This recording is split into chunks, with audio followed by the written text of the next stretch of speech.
Hey everyone, in this video I wanted to walk through the template on Ludio for building your first card game.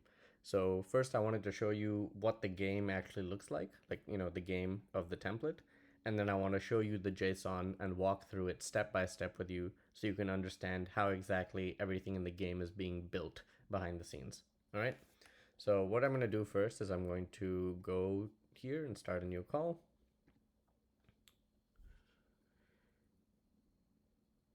All right, here we are. Okay, so in the list of setups, and I'm going to add a couple fake players here, we have a template for a card game. So this is a turn-based card game.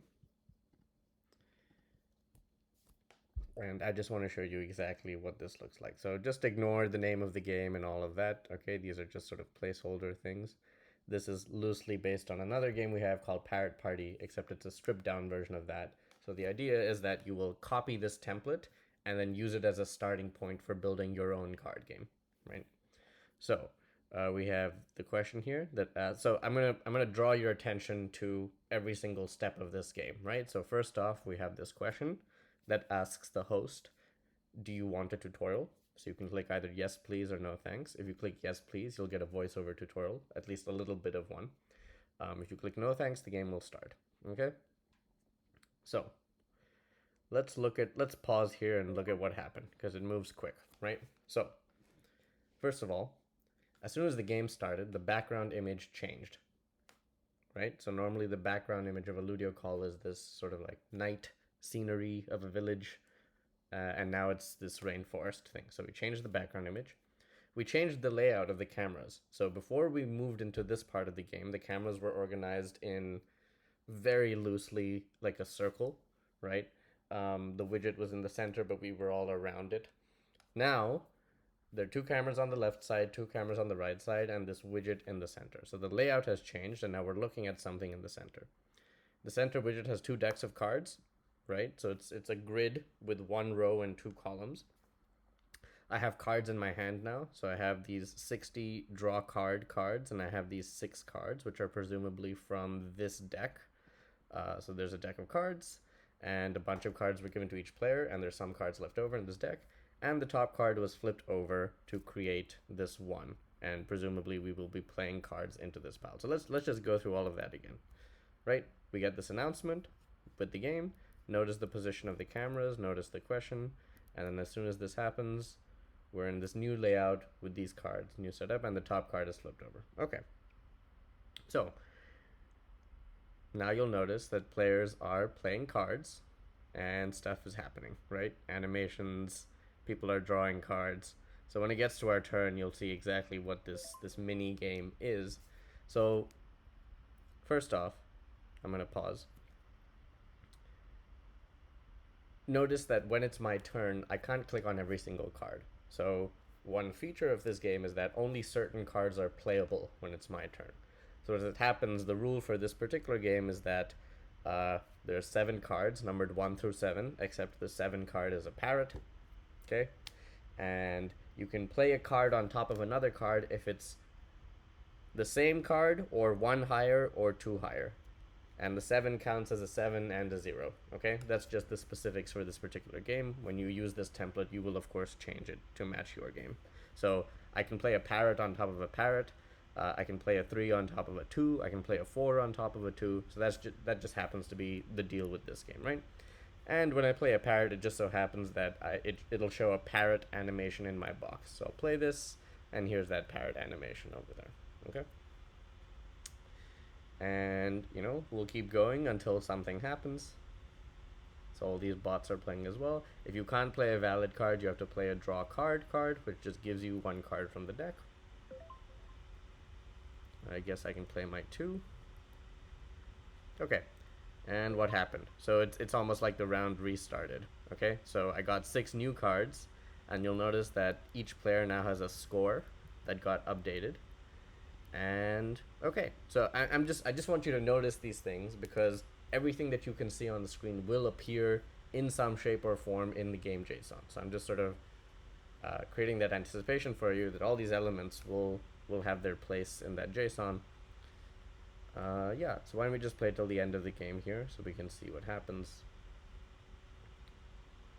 And again, this is a template. This is not a real game. This is not an actual card game. It's just almost like a demo where we all play at cards and then we all get some random scores and then eventually the game ends with the winner. Okay. I cannot play anything, so I'm going to draw a card. Oh, I could. Oh, never mind. I could have actually played any of those cards. So drawing a card was completely pointless there. But it doesn't matter. You'll also notice that when it's your turn, your box is highlighted in red. You'll also notice that I can see...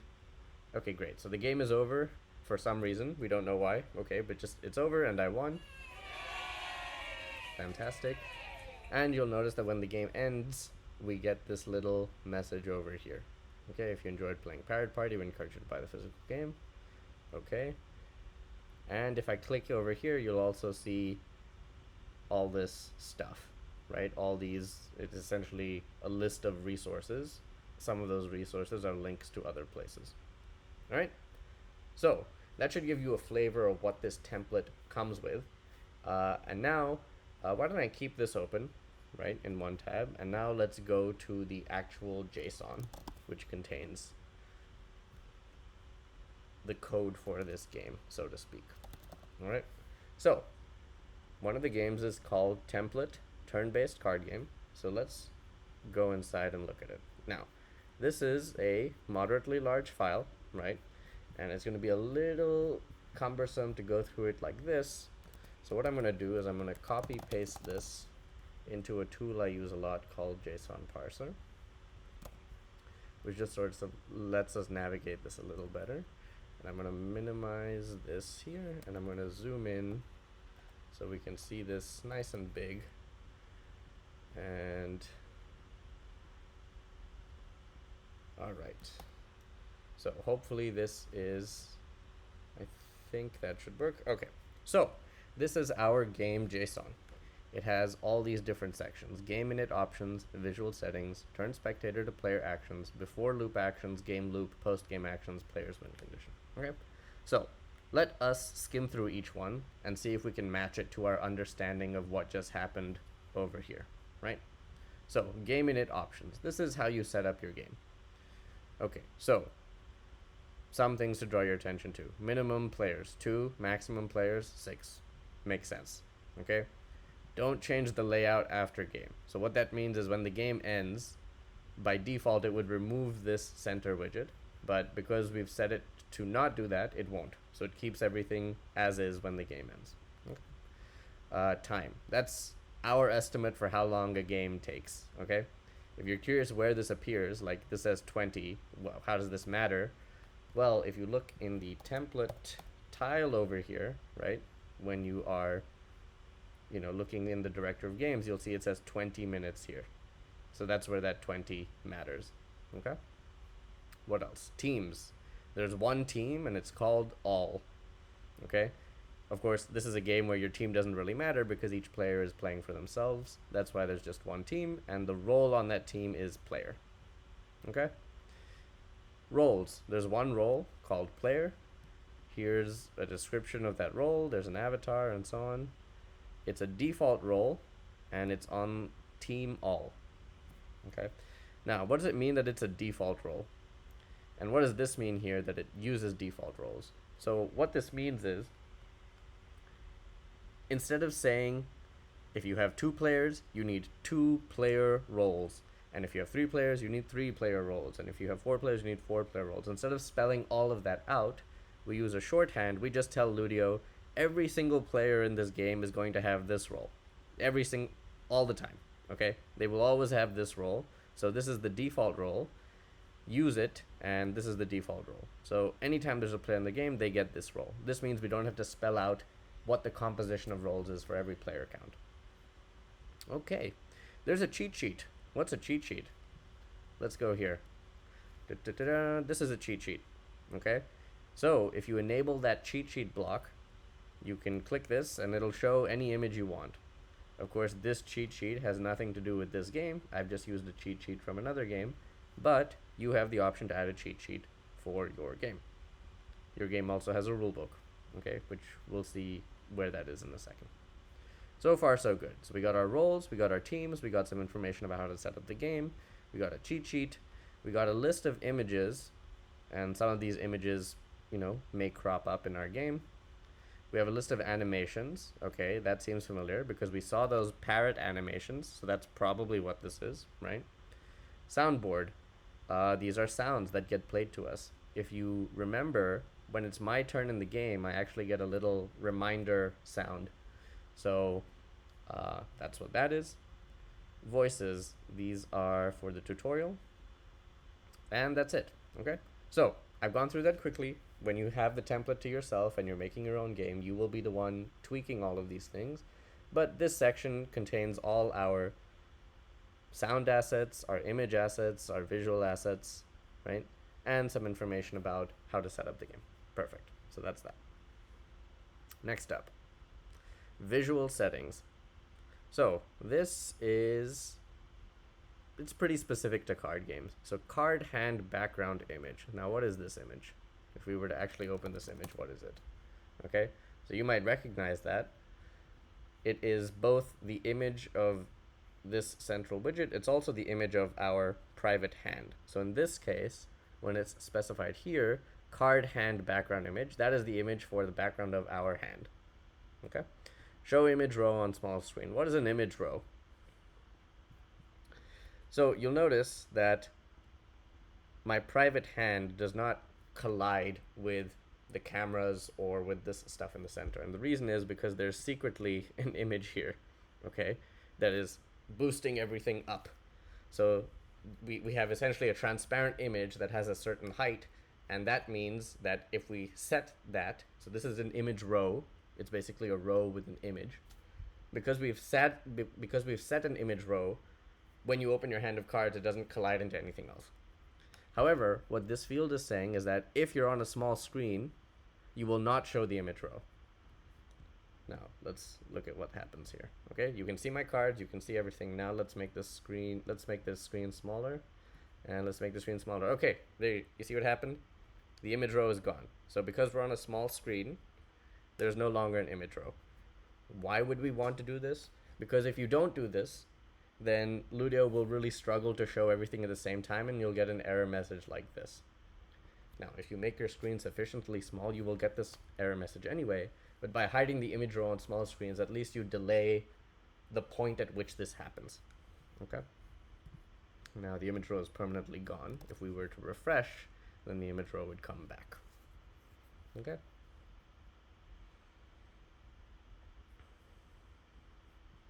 The image row is back. Okay? I'm going through everything fast. You don't have to know all of this. You don't have to keep this all in your head all at once. I'm just trying to show you all the things the game JSON can configure for you, because they all show up in various ways during the game, and a lot of these things are sort of invisible unless you know they're there. Okay, that's visual settings. Turn spectator to player actions. I have not shown you this in the game. We'll get to this later. Before loop actions. Okay, let's go through each one. I'm going to quickly explain what each action does. Before loop actions is a list of actions that gets run before the game even starts. Okay, right? So the second you start the game in Ludio, all of these actions are run. So, set cards pile, draw card, red 25. Okay, what the heck is this doing?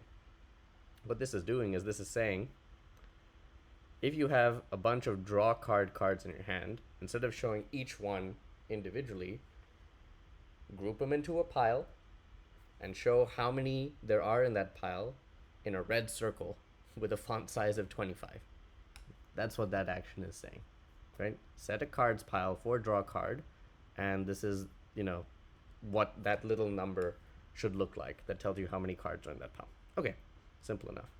Change background to chill wallpaper.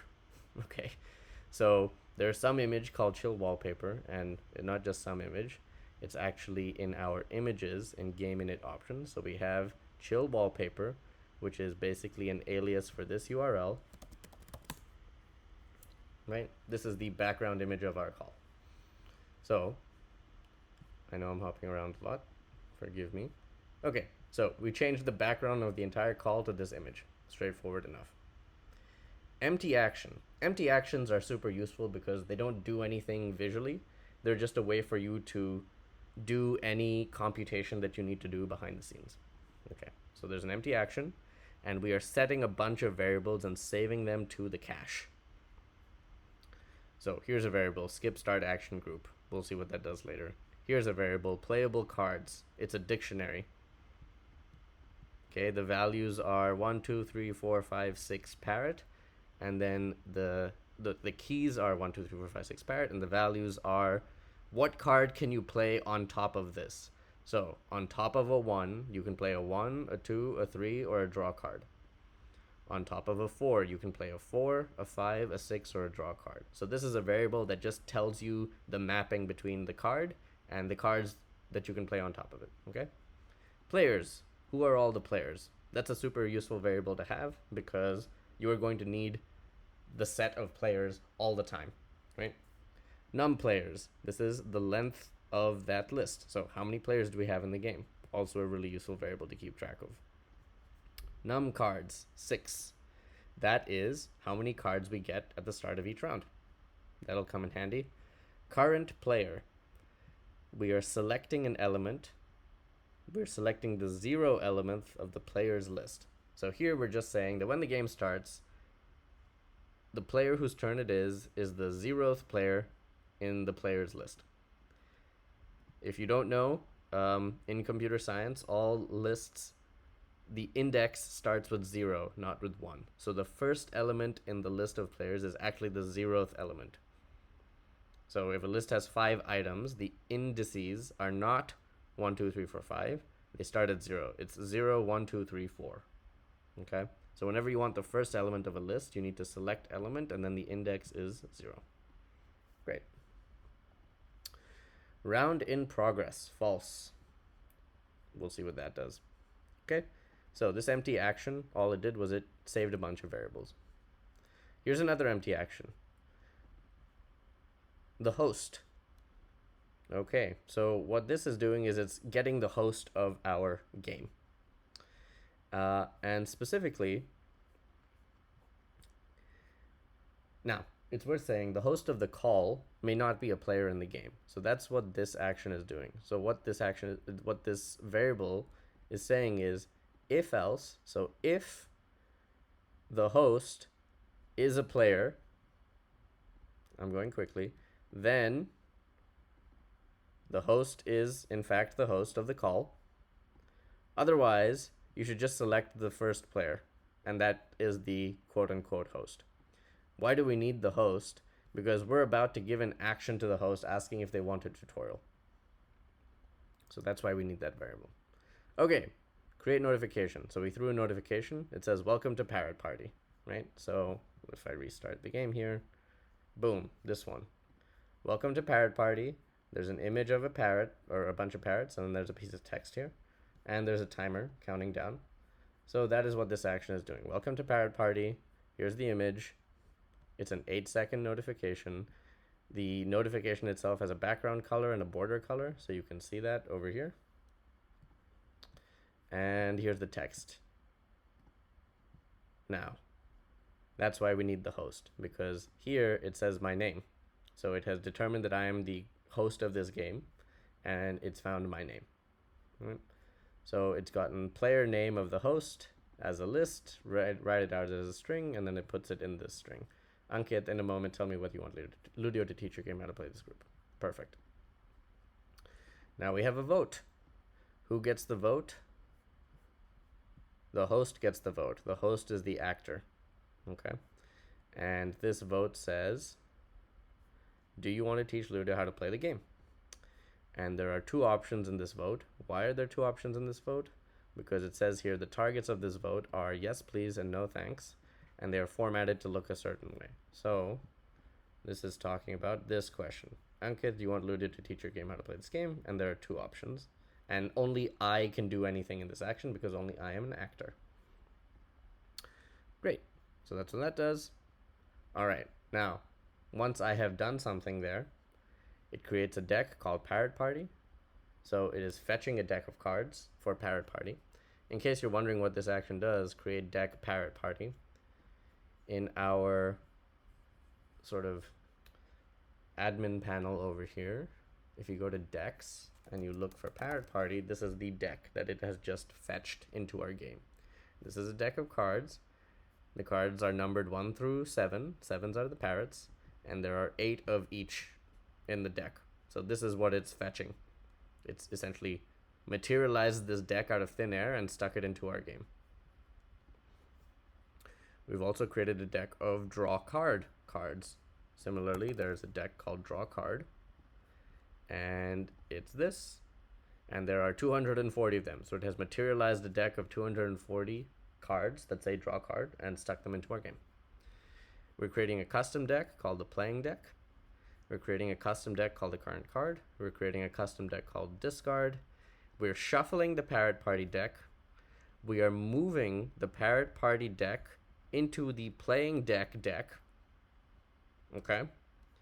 We are dealing draw card cards to all the players. So when you deal a deck like this, it will deal the deck as equally as possible. So because there are,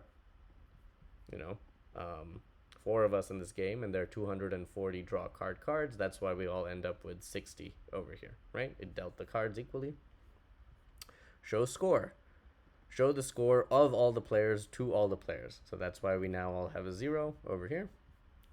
Show hand. Spectators, players. So what does this do? This is saying if a spectator joins the game, they will be able to see every other play. They will be able to see the what cards each player is holding. Which is something I won't demonstrate to you right now, but it's pretty cool. You can join as a spectator and you can hover over someone's score and it'll open up this little pop-up that shows you all their cards. Create video box decks. What is this doing? So, boom, pause. Oh, you can't. Okay. Do you see how the card goes in the top right of the player's box? That is the video box deck. When you're saying create video box deck, so if I pause here, and it disappears right after that, but for a moment it hangs out in my box. That's because we've created a deck that is specific to each player, and that's what this action does. Okay.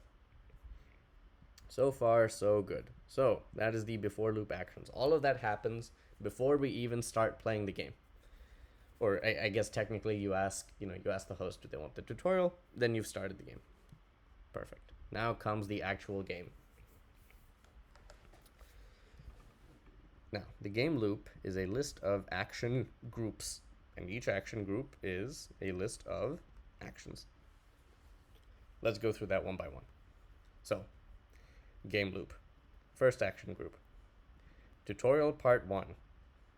Skip this if tutorial is not true.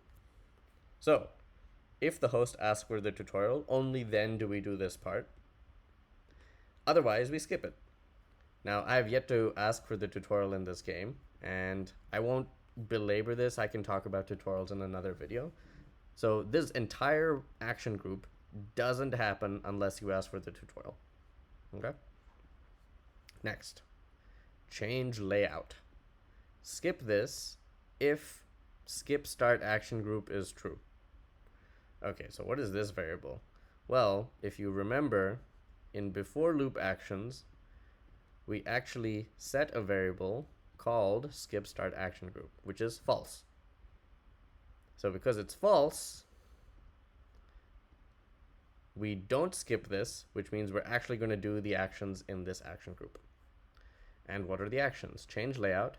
So it has changed the layout to a vertical highlight layout, which is basically what this is. Okay, this is called a vertical layout. Essentially, it creates 3 columns, and it puts players in the first column and the last column, and then it sticks your widget in the center column. That is what a vertical layout is, because they're sort of organized. You're supposed to sort of read them vertically. Okay, there is a horizontal layout as well, which is a different way to lay out the cameras. Much less frequent, because the vertical layout does a really good job of displaying the information you want, and that's typically what you use in a card game. Okay, now, when we change the layout, we have saved skip start action group, and we have set that value to true, meaning once we're done with this action group, we will never do it again, because after this action group is done, skip start action group is true, meaning we skip it because you skip it if it's true. Okay. Set images row. The image is transparent and it has a height of 140. So that is this image here. This image has a height of 140 and it's transparent, and we have just created that image row. Create generic card widget. Okay, this is the stuff in the center. Dimensions 1 by 2, 1 row, 2 columns, 1 row, 2 columns. What are the decks in this? Current card and playing deck. These are custom decks that we created earlier in the before loop actions, right? So we did that over there. Now we're just sticking them in the center. There's a card back image. There's a background image for that widget, which is the same yellow background, right? This one. Perfect. And now we have an empty action with a delay of 1. So what's this? So a delay of 1 just means do nothing for 1 second. Why would we want to do nothing for 1 second? Because if you don't put delays in Ludio, it does it in a really lightning fast, jerky way. Okay, so if you change the layout and add this widget in the center, it will do it so quickly that people may not have any time to process what just changed.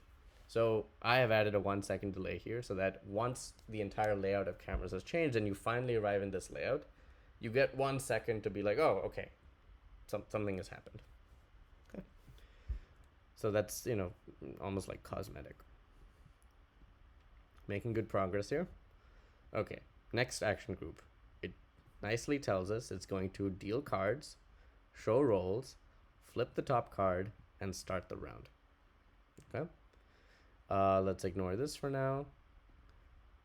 When do we skip this? We skip this when the round is in progress. Okay. Which means in order for us to do it, the round is not in progress. And if you remember, in this group over, nope, not here, here,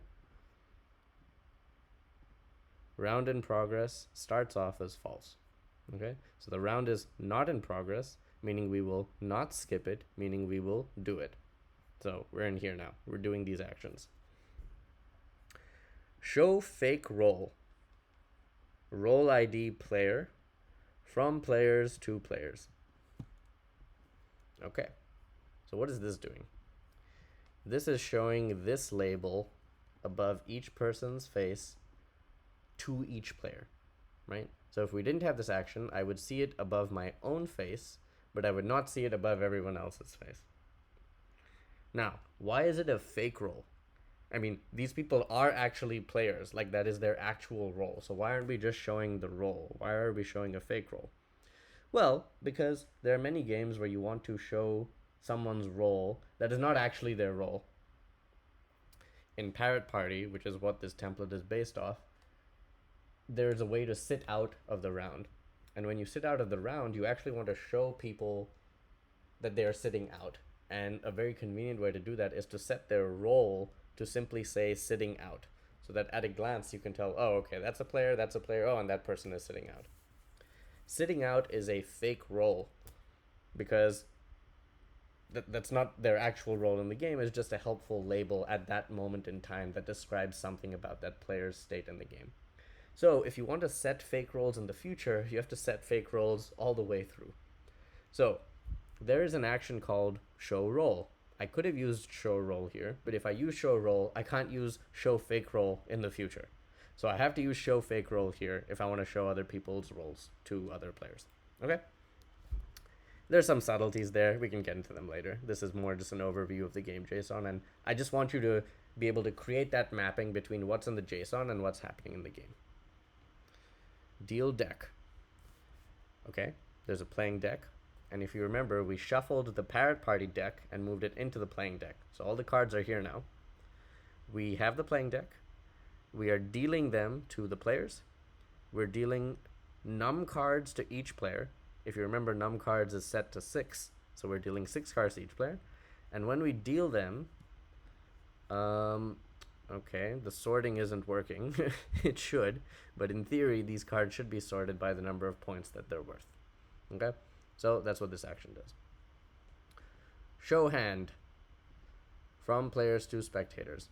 So I think that's just a mistake because we've done that before. So I can remove that from the template, whatever. Show all players' hands. So what does this do? All this does is this pops up your hand so you can see it. If you don't if you don't use this action, then it will not do that automatically, even if you have cards in your hand. It will only do that when it's your turn. And that's usually not desirable because we want to communicate to players, hey, you just got some cards, you should be looking at them. So this action just forces everyone to look at their cards, even if they haven't opened the cards. Move cards. Okay.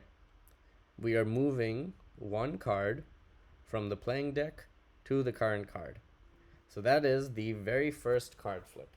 That is the very first card that moves from the playing deck to the current card, and that's what starts off the game. Okay? Empty action 1. Okay, there's a delay. Why is there a delay here? Well, because when you move cards from one deck to another, Ludio animates it. But if you don't give it enough time to animate it, it might look a little jerky. It might sort of stop halfway through the animation or speed up or do something weird. So just to let that animation have the best chance of looking decent, I've added a delay of 1. Okay, what's going on here? So this is an empty action. We're updating the values of 2 variables. One of them is called last card, and one of them is called round in progress. Round in progress we're setting to true. So what we're saying here is that, okay, so far the round has not been in progress, but now that everyone has their cards, and now that we've flipped one card over, the game is ready to start. So the round is now in progress. So we're setting it to true. Last card. Now, what is going on here? Okay. Get object field, object name. What is this object? Okay, so let's unpack this inside out. Okay. We're calling this selector get deck cards on the current card. So what is this saying? This is saying get all the cards that are in this deck. Current card is this deck right here. And if you remember, at this point in time, it has exactly 1 card in there, which is the card we just flipped over from the current, from the playing deck to the current card. So get those cards. Get the first card. So select element of 0 from that list. So get the first card. And then you have that first card. It's an object. Get the name of that card. So you'll learn how to write code like this. It's not complicated, but this is essentially saying, yeah, get the cards, get the first card, get the name of the first card. That's how this breaks down. And we're storing that as a variable called last card.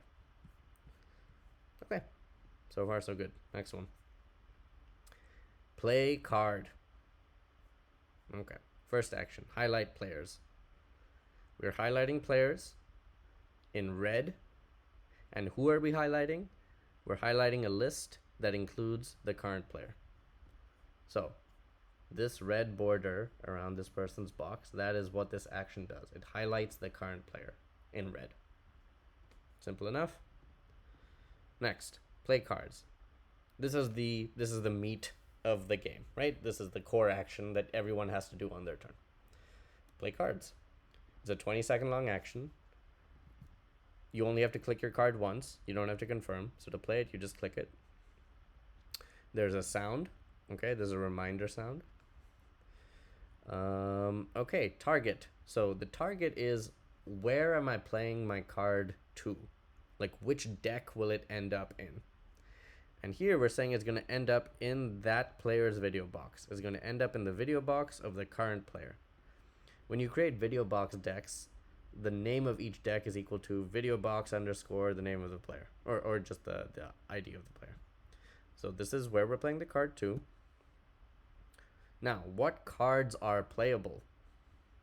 Well, if you remember, the cards that are playable depend on the last card that was played.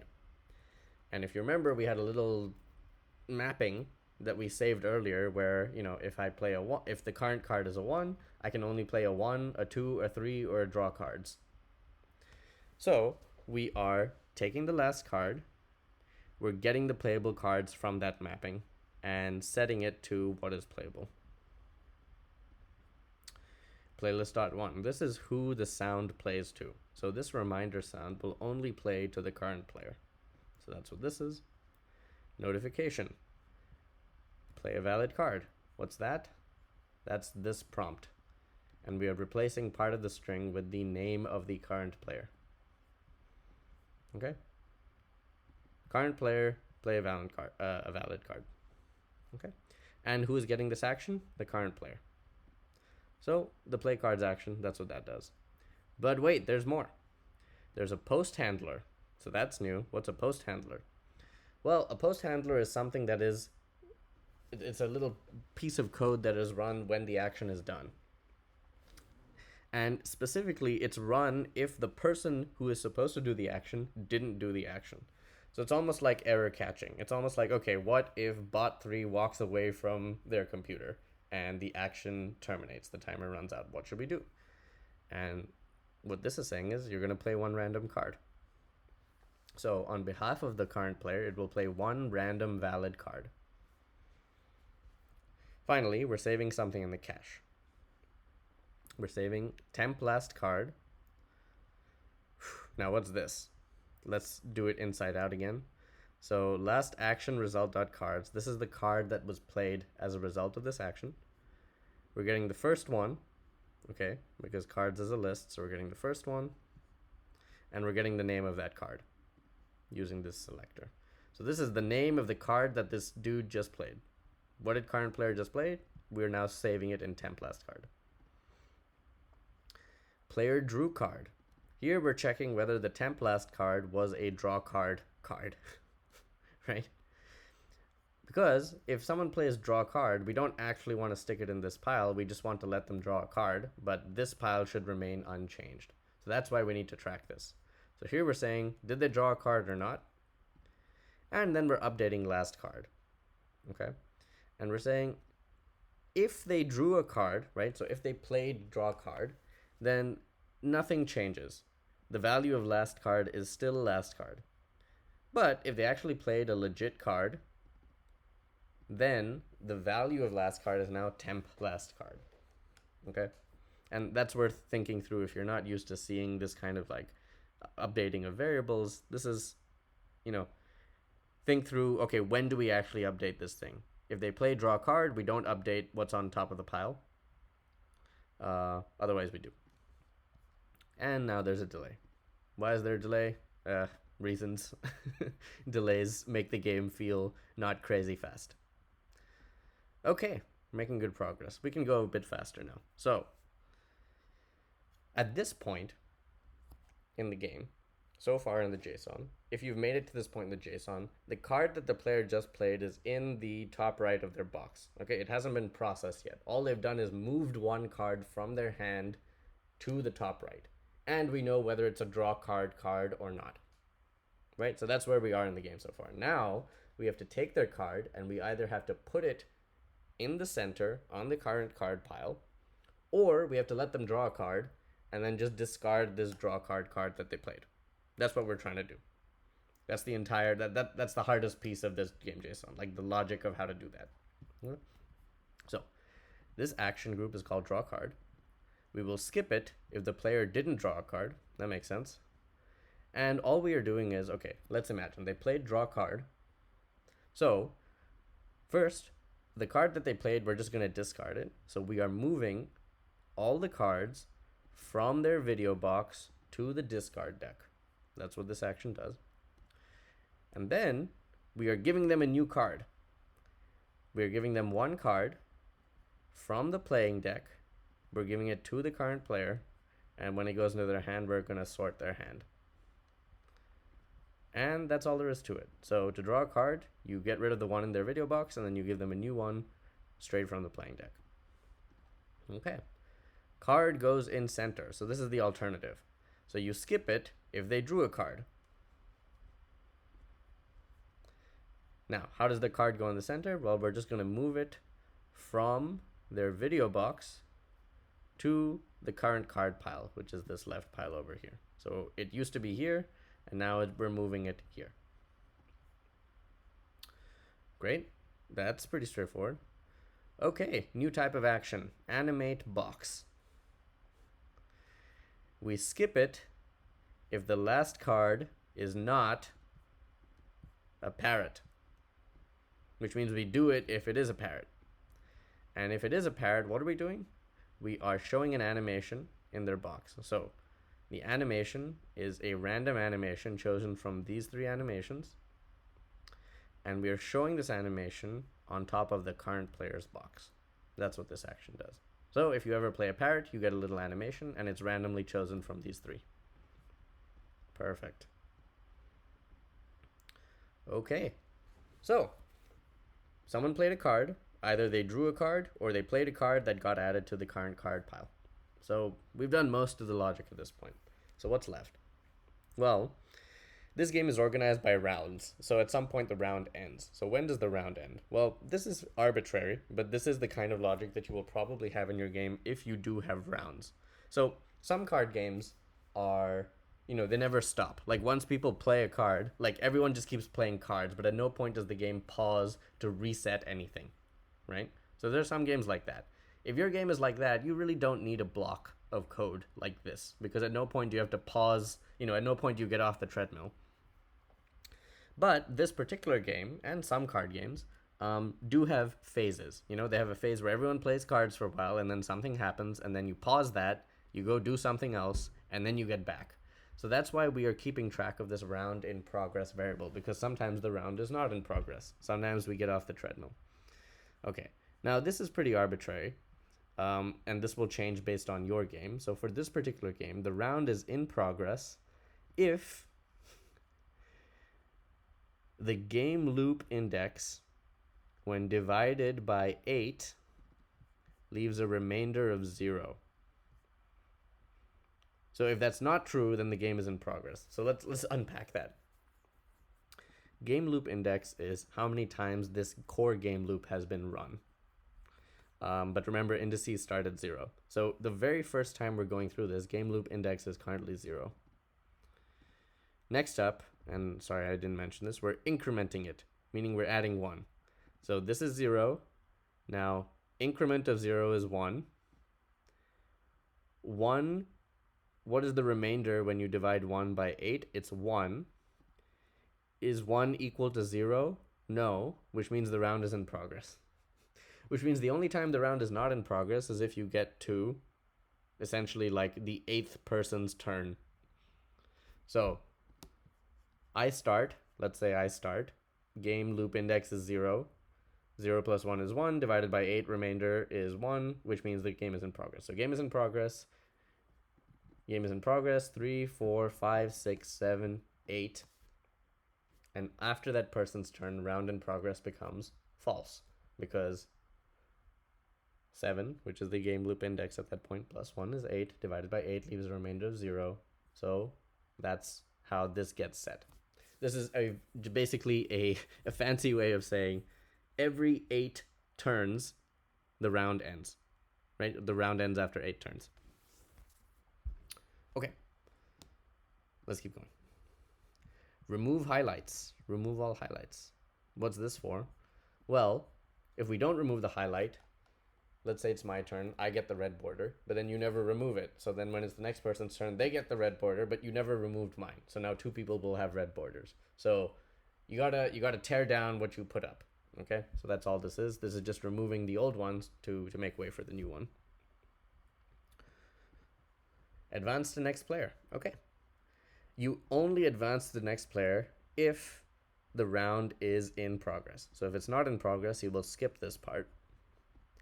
How do we advance to the next player? So we are changing the value of the current player variable. We are setting it to the next player in the players list. And you can look at the syntax for this, but this is basically saying, look, here's the list of players. Here's the current player. Give me the next player. So this selector will do that computation and return the ID of the next player. And then we've saved it. So now we're all ready to advance the player. Okay, update scores. So if you remember, after every 8 turns, we got scores. So how do we get those scores? We don't update the scores if the round is in progress. That makes sense. Ooh, okay. So we are doing a repeat action here, meaning all the actions in this action group are going to get repeated this many times. How many times? num players number of times. So what we're basically doing is we are going through every single player and updating their score. How are we updating their score? Okay, update score action. This is a long one. So update score takes an argument called scores, and scores is basically a mapping from the players to their new scores, or the players to the change in their scores. And again, this is documented. I won't belabor the point here. It takes a list of players, and because we're doing this as a repeat, we are just creating a list with one item, which is the player of the repeat index, and we can go through that in a separate video. Okay, so whose score are we updating? This person's score, which we've stuck into a list with one argument. Okay, and what is their new score, or rather what is the change to their score? It's some random number between 0 and 20. Okay, so there's no logic in this game. In your game, of course, scores have meaning and is based on, you know, something that's happened in the game, the player's hand, the number of points on each card in their hand, something like that. So that is what you would be putting here. Right now, this is just a random number that we're updating, and we are cycling through every single player and giving them a random increase to their score between 0 and 20. That's what this is doing. Next up, check win condition. Okay. So there are no actions here. You don't check the win condition if the round is in progress, and check win condition is true. That's the only really important part of this action group. Now, if we were to check the win condition, how do we check the win condition? Well, that's described here in player's win condition. And it says the game is over if the max current score is greater than or equal to 24. Again, very arbitrary, but if any player has a score above 24, the game is over. And the winner are the players with the minimum score. Again, arbitrary, but in this particular game, we keep playing, and the second there's a player who ends the round with at least 24 points, we scoop up all the players who have the lowest score, and that's who wins. So check win condition just says, like, go actually check the win condition now. All right, almost done, and finally, set up for the next round. So let's imagine that 8 turns have gone by. We updated the players' scores. The game is still going. We checked the win condition, and nobody has won yet because all of their scores are under 24. So we got to set up for the next round. So what does setting up for the next round mean? Well, when the round is over, we will all have some cards in our hand. And if you think about doing this physically, you will have to collect everyone's cards, reshuffle them, and then give everyone 6 cards again and restart the whole process, right? So there's precisely a one-to-one mapping here. So we don't set up for the next round if the round is in progress. Okay, recall cards. So we're going to get the cards from all the players and recall them to the playing deck, but we are only recalling the number cards. That's important. These draw card cards, we don't need to have them back. We gave a bunch out to everyone just so that they had them, so you keep them. So we are only recalling the number cards. Type number, how did we manage that? Well, if you look at the Parrot Party deck, you'll notice that these number cards, 1, 2, 3, 4, 5, 6, Parrot, are of type number, whereas the draw card is of type draw card. So that's how we're able to specify this. Okay, very good. Move cards from the current card to the playing deck. Okay, so we got all the cards from all the players, but there are also cards here that have been played the entire round. So we got to move these cards to here as well. And finally, we're going to shuffle them. We're going to shuffle the playing deck, and that concludes the game loop, right? Because then once you hit this end of the game loop, it goes back to the top. It goes back to the top. We're not in the tutorial. That gets skipped. Skip start action group is true, so that gets skipped. And we're back to here because the round is no longer in progress. So once we're in here, again, we will show the rolls, deal cards to people, and so on. And the game keeps going. Okay? So that is the game loop. Finally, when the game ends, we get a notification. There's an image. And this notification says who the winners are. Okay, so either one player wins or multiple people share the win.